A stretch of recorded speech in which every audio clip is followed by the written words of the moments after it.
Hello and welcome to Moving Iron Podcast. This edition of the Moving Iron Podcast is brought to you by Axon Tire, and it is another one of those great moments.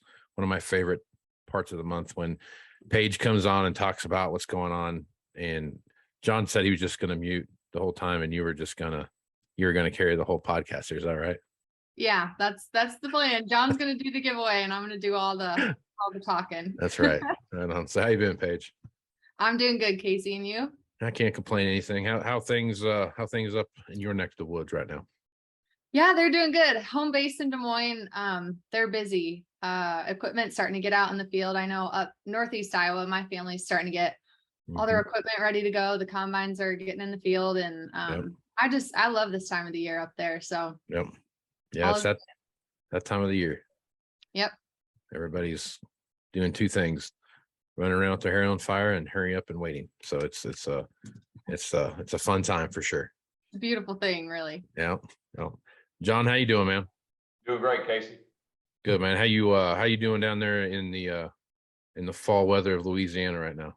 Well, I tell you what, this morning it was 50 degrees. Couldn't ask for it to be. It could, as far as I'm concerned, it could be 50 degrees every morning. I'd be great with that. Yeah, 50 degrees. That fall weather, I tell you what's one of my favorite things.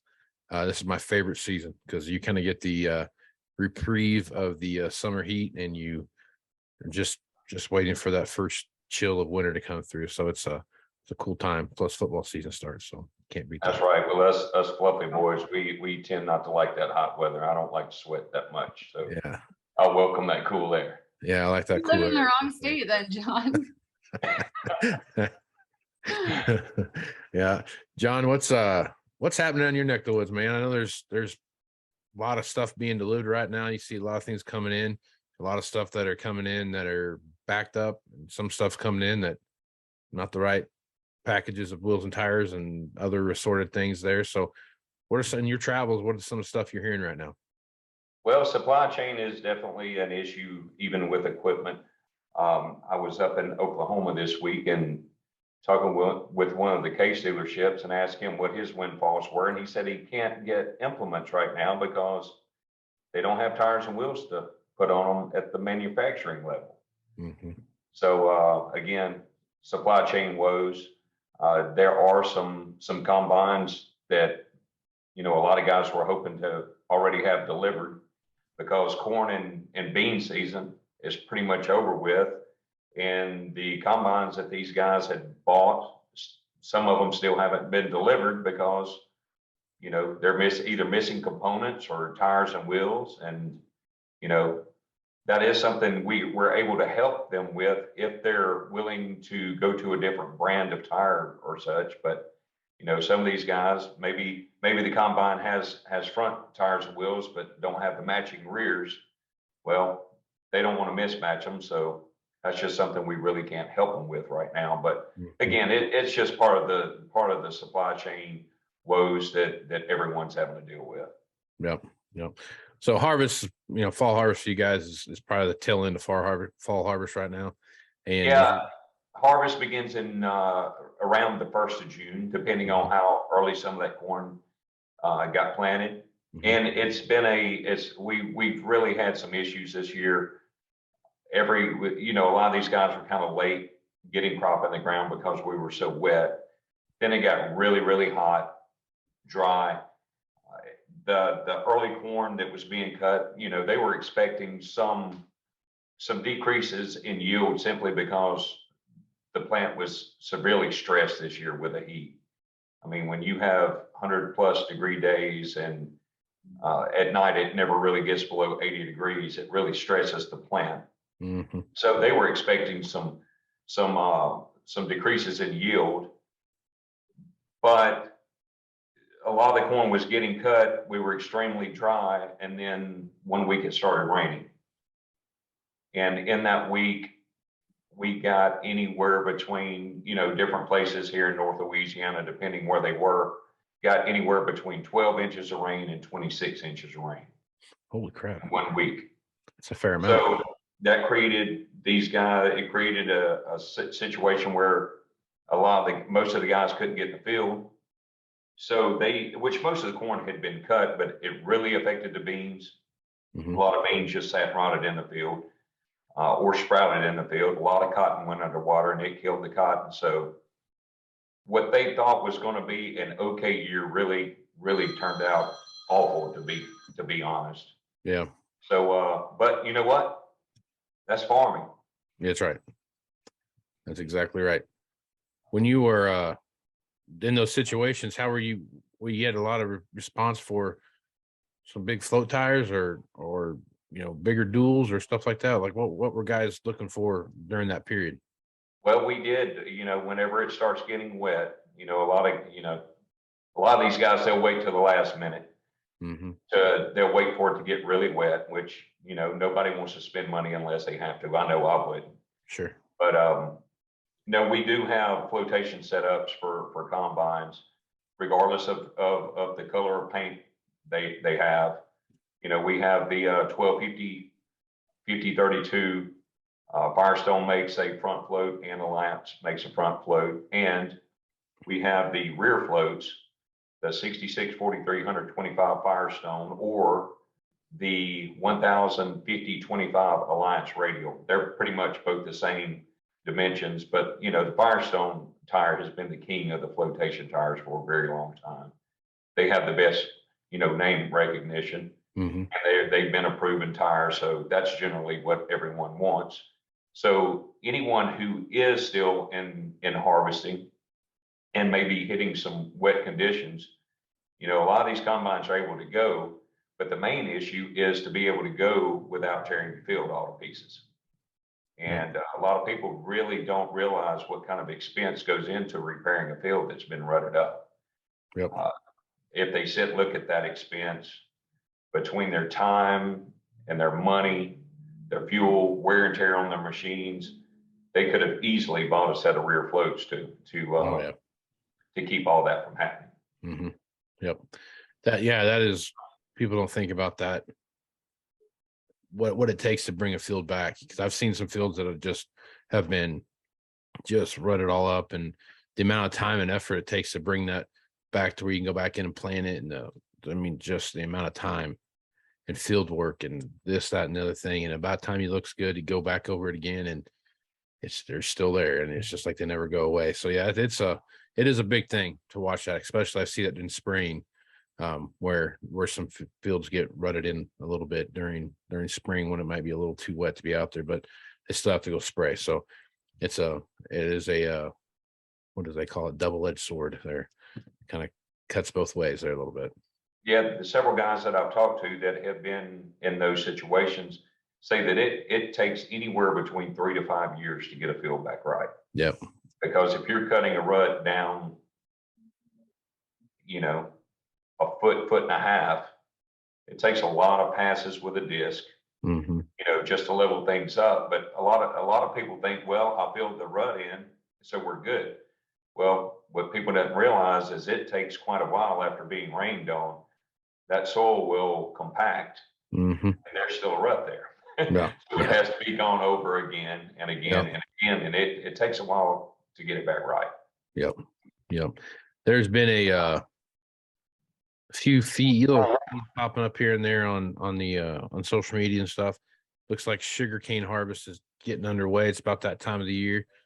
When you're looking at specialty crops like that and the things that go into play with all that, my good friend Matt Hassel over there in Mississippi talks about, sweet potato harvest and those kind of things and playing that.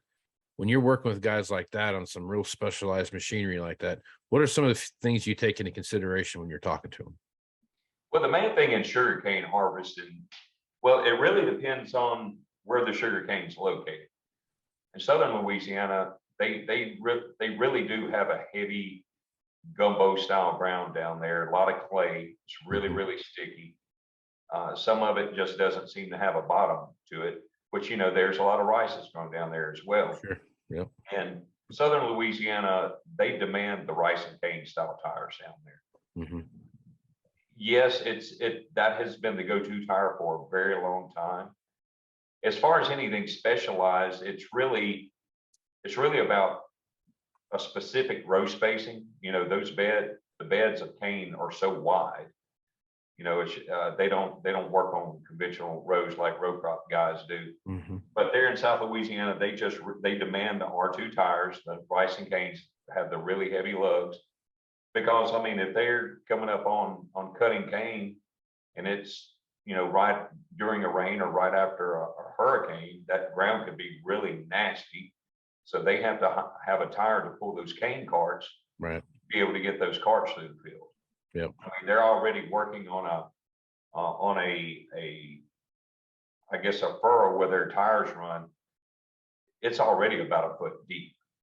So if you throw water and get the ground really mucky, you know, you've got a lot of ground clearance that you have to have, because they do run the higher clearance tractors down in that part of the world as well.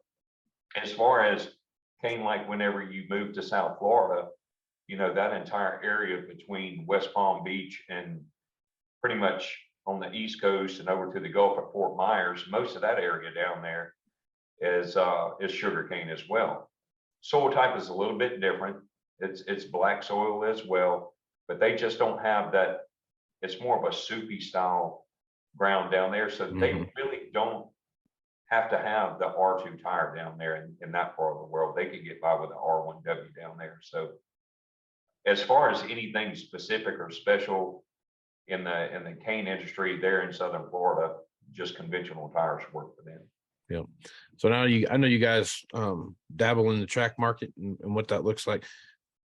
How many of these machines do you see in those areas that are tractor wise, that are kind of going off into more of a track setup in some of these more sticky areas than in other areas? Well, the case road tractor is getting fairly popular. I know that New Holland makes one as well. Yep. I guess the one that is really standing out the most this year, or the past 2 years, is the John Deere 8RX. Okay. Those have been really popular here in Northeast Louisiana. The issue that I've been seeing with those machines, most of the guys want that machine to go on 30-inch rows, so they have 18-inch belts on them. Right. To get down the rows.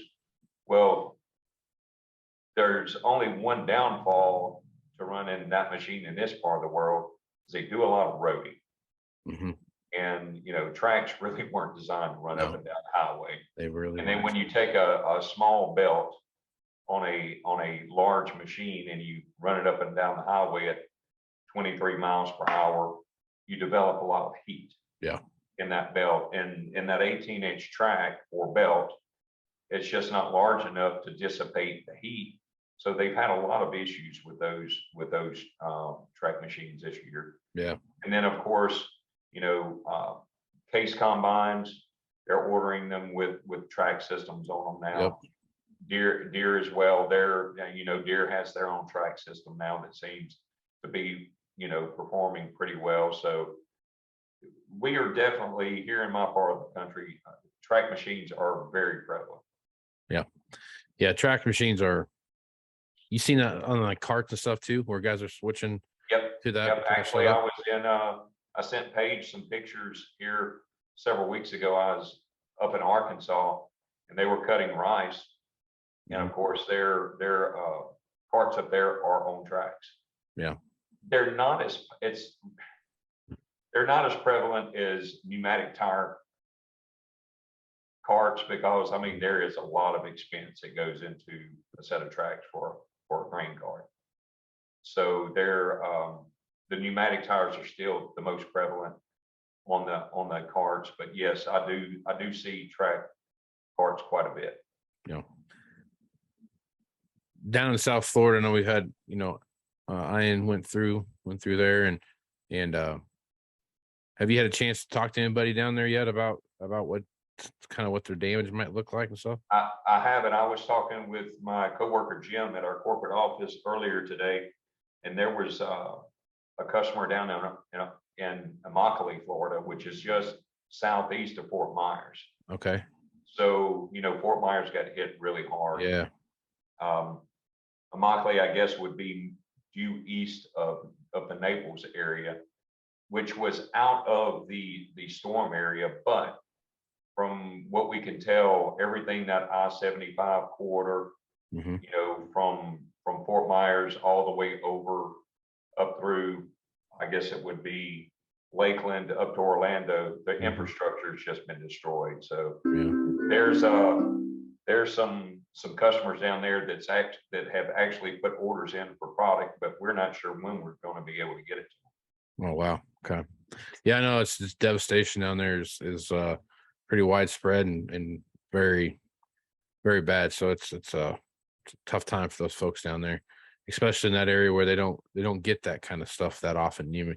Everyone thinks of Florida, everyone gets a hurricane, but that one little stretch between Fort Myers and Tampa. I mean, I think the last hurricane to hit Tampa was like 137 years ago or something like that. So it's just not an area that gets that kind of action a lot. So thoughts and prayers to those folks down there, man. It's a tough situation for them for sure. When you're looking at some of the stuff here, let's talk a little bit about, I don't think we talked about this enough, and shame on me for not doing it. But let's talk a little bit about what you on your used tire side, because I think that's a big thing that's out there right now. So talk a little bit about used tires and what you guys are doing with those. Well, we do a lot of trading between new machines and used machines as well.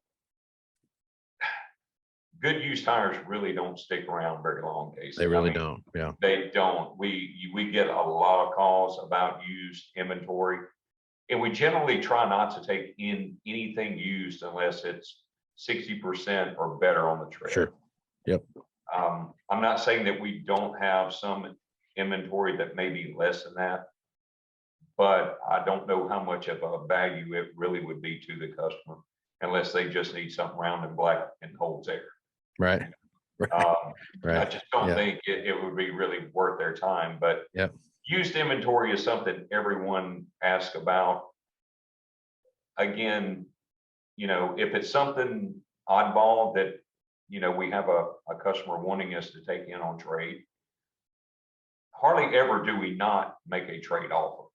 If it's something you know, a lot of times people will think, well, it sounds to me like you're lowballing me on my trades. Well, there's several things that we look at when it comes to taking in trades. We look at, you know, even if it comes off of a brand new machine, if it's a really oddball size, first, you know, it's probably not going to be that popular. We don't know how long it's going to sit there. So, you know, we can't take a gamble on putting a lot of money into it. We actually value the used stuff off of what we can go buy that brand new from the manufacturer. Right. Yep. You know, a new wheel, a 50-inch wheel, we'll look and see what we can buy that brand new, and then we discount it off of our cost. Sure. You know, a lot of people look at the value of their setup as at a retail price. Sure. And you know, you being in the equipment, dealing with equipment, you don't work off of retail. You work off of cost. That's right. And that creates a pretty good gap on what people think that they should be getting for their product. But no, we you know, anything from applicators to implements to tractors, even dirt machines. We do trading on pretty much anything out there. So if anyone's interested in anything used, they are more than welcome to reach out to us. Hey, they might get lucky. Right. Yep. Yeah, I know used tires are the first thing when I'm putting new tires on a used machine. It's the first thing I ask about is used tires, because it fits. It's a better fit, you know what I mean? And that's a cost thing too. I mean, not like tires are cheap anymore. I mean, you spend a lot of money to especially like a full drive tractor, something like that. You can spend 30 to 50 grand pretty easy on just putting new tires on that thing. So looking at that used option is the first thing I go to every time. What you got used? And if I did it one time because I had one tire, and luckily I had the one tire, and I bought 7 other ones to make it work. So luckily I had it all come together like it should. But it is definitely a good way to limit your reconditioning costs when you're looking at your machine when it comes back in, for sure. A lot of people will tell you, you know, you can have a fairly, you know, not necessarily super clean tractor, you know, it could be on a scale from 1 to 10, it could be a 6 or 7, but you put some decent looking rubber on it, it definitely makes it more attractive. Oh yeah, it stands out. Those tires, when you have bald tires on a shiny brand new tractor, it looks beautiful, and you put a set of really nasty tires on it, it's just the most dismal thing on the planet. But you take the ugly tractor and you put a nice set of tires on it, and you'll have people kicking your door down because they think it looks, you know, it looks so much better. So it's definitely a cool thing to understand what tire looks like, and how to understand what a tire is and where it's at in the life cycle of that tire, for sure. Exactly. For sure. All right, so we're coming up here October, right around knocking on the door here. We're recording this podcast the very last day of September. So as you're looking at going through this last quarter of the year, what are some of the things you're looking at, and what are some of the stuff that people out there should understand about Axon tire right now? Well, depending on what kind of year all the growers had, you know, a lot of them are going to have really good years. And, you know, before they want to give a lot of that money to Uncle Sam, they want to spend a little money. Sure. Giving it away. You know, that's just the nature of the beast. And, you know, for those who are having trouble getting machines in, yep, you know, may have machines ordered, but there's still no delivery dates on any of it. And they have machines that they're putting more hours on because they're having to run their current machine longer. You know, if they're needing to spend some money this tax season, just keep in mind, if you're not brand picky, we are looking really good on inventory on tires. So if you need to spend a little money to get that machine spruced up, for whenever it's time to trade it in, maybe their sales guy give them a few more dollars for it since it's got new rubber on it. But yeah, we could definitely help them with some of that tax money. And you know, here in my part of the world, all we really have left as far as harvest is cotton. And from what I understand, cotton is actually taking a little bit of a dive on prices right now. So yeah, it has. But no, it's been a very interesting year. You know, these guys that book their cotton, what may be left of some beans out there to be picked. You know, I know prices are still good on beans, so there's still an opportunity to make, you know, to wrap the year up making a pretty good dollar. But you know, if any of these guys that are watching need to spend some money, we'll definitely take it. Yep. Same here. Stop on by. I'll take your money too. So there's now there's plenty of activity out there, and you know, like you said, it's I think there's a lot of folks that are waiting to see what happens through the end of harvest, because had a lot of guys that, you know, they weren't expecting much anyway, and it's better than what they thought, but it's still not, you know, amazing by any means. But you know, what you see for prices right now are kind of reflective of that. Quarterly stocks report came out today. I need to go back and check that out and see what that looked like. But there's going to be some fireworks here, especially when you go, you know, next month when they look at actual kind of like what the actual final yield is going to look like and what that guesstimate looks like. So now you're going to start looking at end of 21 carry out, and then what we got coming back in, and it'll be a couple pretty volatile months here in price. So right there, and it's at a good time too when you're looking at guys looking at marketing what they've got here. So that's right. A lot of good stuff, man. A lot of good stuff. Well, John, you got anything else you want to throw out there before we flip it over to Paige? No, I think that pretty much wraps it up. Just want to let everyone know if there's something you guys need help with, need to rubber up a machine to make it last a little bit longer, or maybe think about doing some trading, you can reach out to me at 515-204-7170 or at john.kennedy@axontire.com. Right on. All right, Paige, it's my favorite part. It's my favorite part of the podcast when you come on. How things looking, and what do we got this month?